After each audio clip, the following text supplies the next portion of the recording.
Today, we're going to be talking with AJ Green, who's the founder of AI Advantage Agency. AJ is going to talk about what it took to go to an AI agency owner in just under 3 years with over 4,000 engineers on his team. They've now completed over 400 projects. So if you're interested in learning about AI, where you can get started with AI and the future of AI, then definitely stay tuned.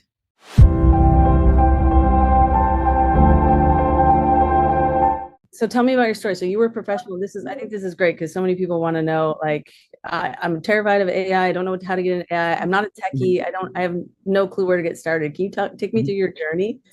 Yes, absolutely. So I was a professional athlete up until 2 years ago, and I had spent my entire life focused on fitness.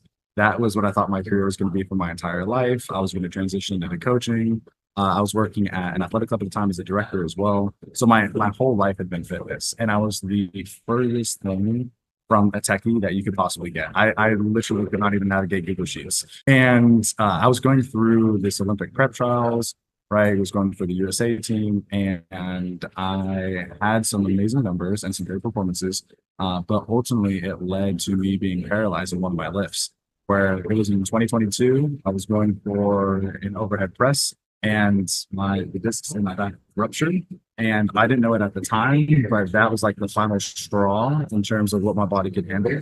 And that led to me being paralyzed for 3 months, where I couldn't even move my eye left to right. Terrible excruciating pain, worst thing I've ever been through in my life. Still currently working on rehabbing it like to this day. And the interesting thing about the timing of this, and this is where I think this goes into like, divine timing, was at the same week that I got my injury was the week that ChatGPT came out. And I'm paralyzed. I'm laying in bed. There's nothing that I can do except talk to this AI, which I found so fascinating. And I immediately became fascinated with it, turned into something of an obsession, to be honest, right? And I just started playing with it all the time. And my fiance at the time was calling it playing AI. And that's what I've been doing all day. And yeah, she still says that to this day, even though I run a company now with 4,000 people. So she That's still great. calls it playing AI. So you went from Olympic athlete to running an agency, 4,000 people, 50 on your core team, you said, right? Yeah. You're focused on, tell me what you're focused on again. You said Gen AI, or Yeah, tell me about we're your, focused on Gen AI, and our main target is startups and small businesses. So I knew that breaking into this space, I was really trying to identify the gaps in the market. And I saw that there was a lot of companies that existed for big data big companies. Mhm. And I saw generative AI as essentially like an equalizer for smaller teams. So I knew that there was a lot of people that could use AI in the sense of startups, small businesses, minority businesses. So that was my focus. And our main thing was to make AI accessible and affordable. We wanted to make sure that when this AI happened, we didn't want to leave any companies behind. And lo and behold, a lot of those businesses were open to it. And originally, we fought an uphill battle in terms of the popular opinion and education about AI. But the more that we started just to meet with people in our local community, the more that they were actually like, okay, I can see the benefit. I can see how this would be useful to my business. I also coupled this with the consultant side of things. So I got into elected position in our local government, and I now hold two chairman positions for Washington County. Yeah. And I Cool. still, yeah, and I now consult to governors and senators and to the US government and Mexican government. But I say that to say that I try to focus on two things. Number one is systemic policy and regulation. And number two is on the development of startups and small businesses in the local ecosystem.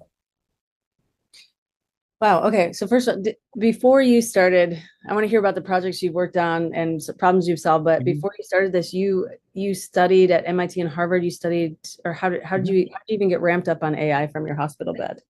Yes. So the like I was telling you, I basically dove in headfirst with no care for the world. So because I had nothing to do, over the span of 3 months, I accomplished over 15 certifications. I was paying for mentorships between people. I was essentially just all day, every day, trying to educate myself. Because this is one thing that I understand not being in the tech was that there was a disconnect from my level of understanding and everybody that I was communicating with. So Mhm. especially as we started to work with people who were tech consultants, people that had CTOs or executive level positions in the tech field, I found that I wasn't able to properly communicate because of my lack of education. So I wanted to get up to speed. And I tried to do that as quickly as possible.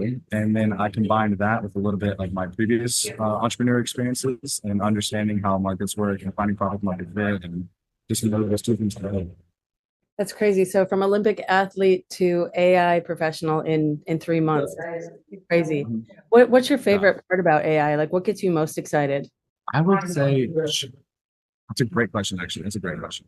I would say just how bountiful and omnipotent that is, in the sense that my problem that I run into is not what AI can do, but it's what AI can't do.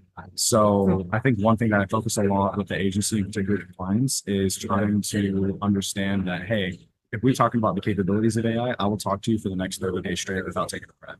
But that's not what I can get to you. I try to find, hey, what's the things that I'm not fix with AI?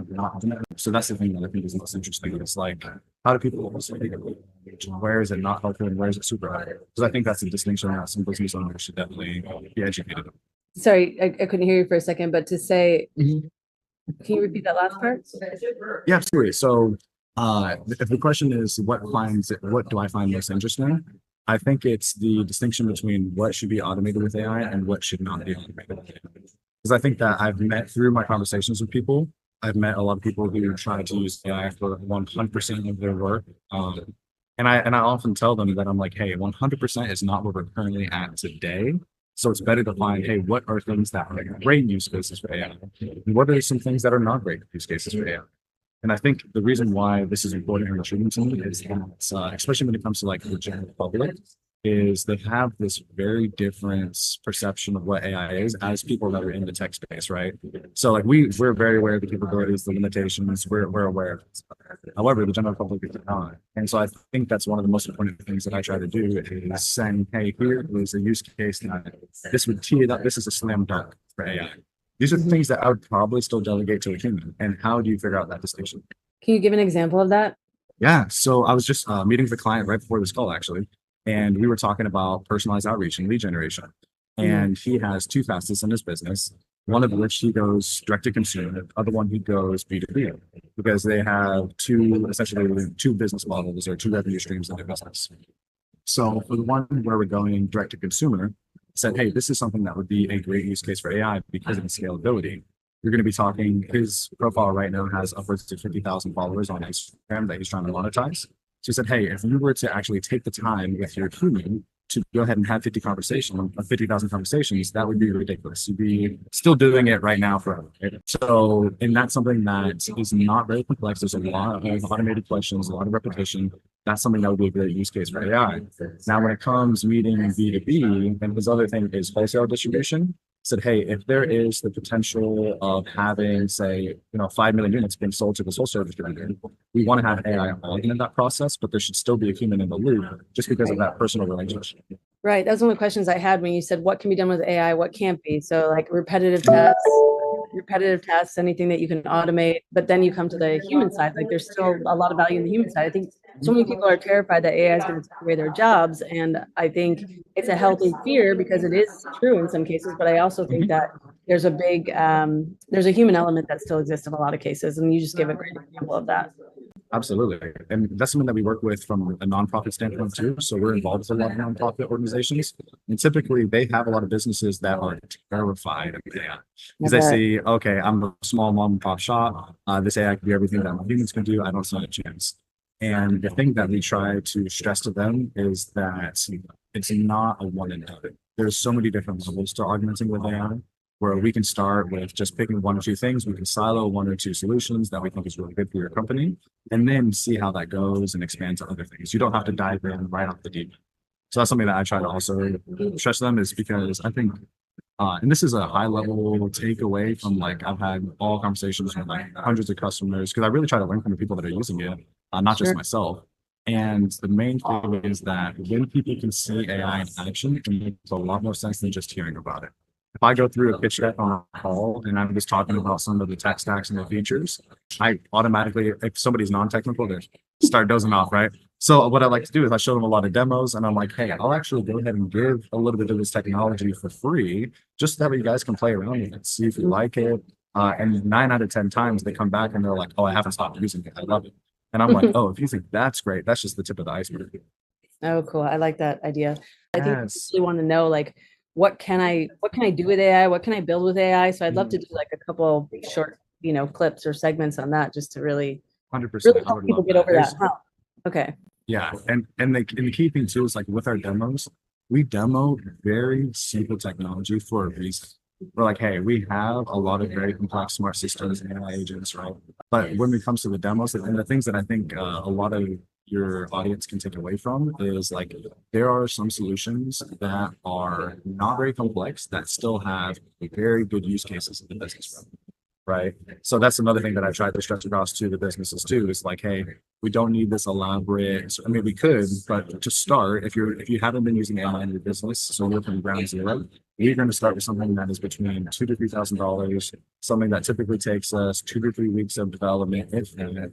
And then over time, we're going to build into those larger, medium-sized businesses where we're building to the, 20, 30, $50,000 price range with like multiple milestones and months of development. Right, right. So Yeah. start small, baby Mhm. steps. Basically, same thing. I tell my clients the same thing. Let's do a phased approach. Like really Mhm. understand what it is that's going to solve an immediate problem, and let's do a minimum viable product. Let's solve that, and then let's keep going in phases. I thoroughly agree Exactly. with that approach. Where do you think the opportunities are in AI? Okay, I love this question. I love this question. In a short nutshell, the thing that my company is focused on most right now is AI agents and smart systems. So taking AI agents something is what? and smart systems. Okay. And it is just the next level of progression to chatbots and workflows. So whereas we had chatbots that integrate their knowledge bases and integrate the AI, now agents gets into the realm of doing things out in the external world, which I think is incredibly helpful. And that's what a lot of people are expecting out of AI, especially those that are non-technical, just looking at it from the outside looking glass. And Right. then when you go to smart systems, is same thing. Taking instead of a workflow with a sequence of events, let's have some sort of retraining or predictive analytic model that we add to it, so that way it's able to continuously improve over time. And I think Yeah. that's where our company's focused. Funny enough, there has been studies that come from McKinsey, Deloitte, Grammarly, all this week alone, and all the headlines are about AI agents. So I was Yeah. like, man, wonderful timing. No, yeah, I couldn't agree with you more. I'm obsessed with AI agents and the potential and the power of what they can do. And that's definitely where we're moving at a very quick pace. I think 2024, end of 2024, 2025, it'll be Mhm. completely different. Agents are Exactly. key. Yeah. Okay, so after 2025, where do you see the future of AI? That's a great question. I was actually just publishing an article about that this morning. We were talking about super intelligence and singularity of technology. So yeah, and that's where I think it becomes a much bigger conversation. And obviously, I have a little bit of an insight from working with the government and their approach to it as well, because I do think that the future of AI is very dictated upon how our governments come about creating policy. So I can tell you that in the United States, it is very pro-capitalist when it comes to things in the AGI field. So I think that the US will have unprecedented development over the next few years, and that we will definitely see AGI coming soon. The main question that becomes with that is how are we going to use it, and my main focus is how are we going to use it, and how are we going to bridge that gap, right? And that's my main concern, which is it's something that I'm very focused on all the time, which is I think the worst scenario that we can get to is having 2 or 3 people that control what AGN looks like, and the rest of the world is just catching up. I think the control of that level of technology needs to be something that's democratized and shared across a wider population, just in order to maintain it ethically and responsibly. And the fun catch-22 about that is getting it to the place where we have a wide net of population that's using that technology, but it is also being used responsibly. Because the wider the open source, the wider that it goes, the more that we get into issues of cybersecurity and privacy rights. So that's what I think that $1 million question is how can, as a country, how can we continue to develop in a way that makes sense for our economic system and give enough access that everybody can be a part of that equation, but not so much access that people. Yeah, I couldn't agree with you more. There's a big battle between let's push forward ahead with AI and AGI, and then let's do it responsibly. And it'd be interesting to see what happens. I think it's like the battle versus good versus evil in some ways. Yeah, yeah. Can you explain what AGI is in quantum computing, just for people who don't know? Absolutely. Absolutely. So Right now, the level of intelligence that we have is artificial intelligence, and for the most part, it is general purpose. So it's things that are, again, mainly dealing with queries and knowledge, things that are pretty good at most things, but still require human ability. And that's, I think, is the main distinction, is the fact that we still have to be prompting the engines to get outputs, whether it's a single shot or multi-layer prompting, we still have to have a human in the loop for that process.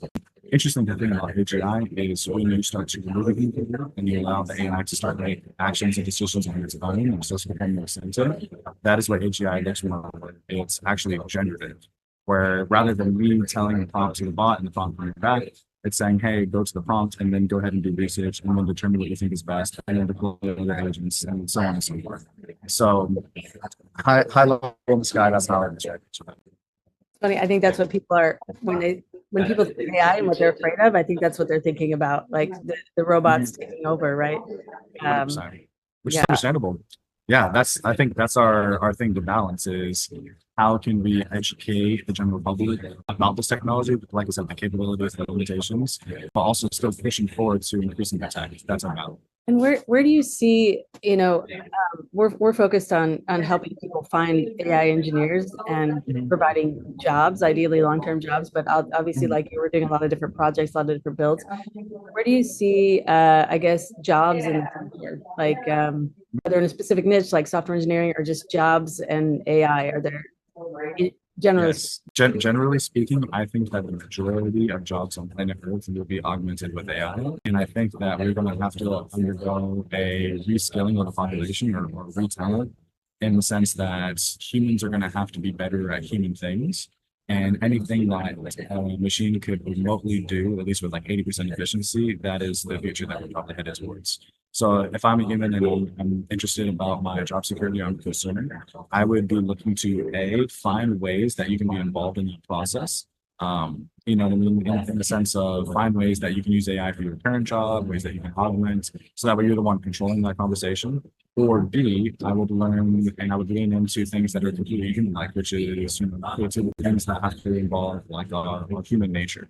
Yeah, I agree. Empower and upskill as much as you can. And learn about AI. So how do people learn about your newsletter? You can go to LinkedIn. LinkedIn is where we have daily articles coming out at least once per day.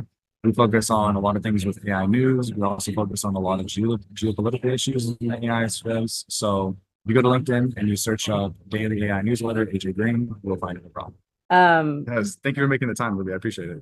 All right, guys, that was AJ Green. So you heard that we'll be on future videos and we'll start doing some demos of things that he's and his team have built with AI and hopefully give you some tips and ideas of what you can build with AI.